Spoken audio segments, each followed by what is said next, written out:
Miss South Africa Shudufhadzo fired after revealing her private parts. Other than sharing half-bikini pictures, what else is our Miss South Africa offering? People on social media are questioning Shudufhadzo's role. It seems Miss South Africa Shudufhadzo Musia sharing bikini pictures has made some people unhappy.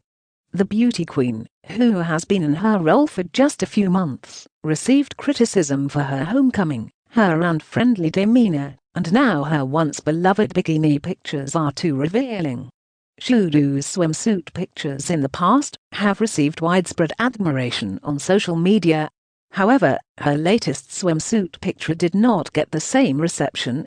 Some people on Twitter thought the beige two-piece bikini was too revealing, and that it was basically not suited for a Miss South Africa.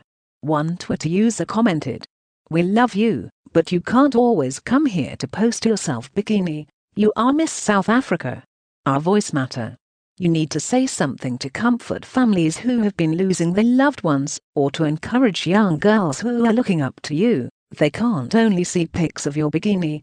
Another user said, "A whole Miss South Africa, a short story." There were even tweets, unbelievably, that zoomed into Shudu's private parts to prove their point, that she was showing too much, setting off a firestorm on Twitter. Many defended Miss South Africa, saying she could wear whatever she wants, and if she posts daily bikini pictures, they are all for it. Even if Miss SA walks into a mall wearing pajamas every day, it doesn't matter. It's her choice and her hard work, so let her be. While others said, Black South Africans can't deal with seeing another successful black individual being happy with themselves, you will see them try to discredit the individual by all means possible. We are a nation that finds happiness in tearing down another person, and it's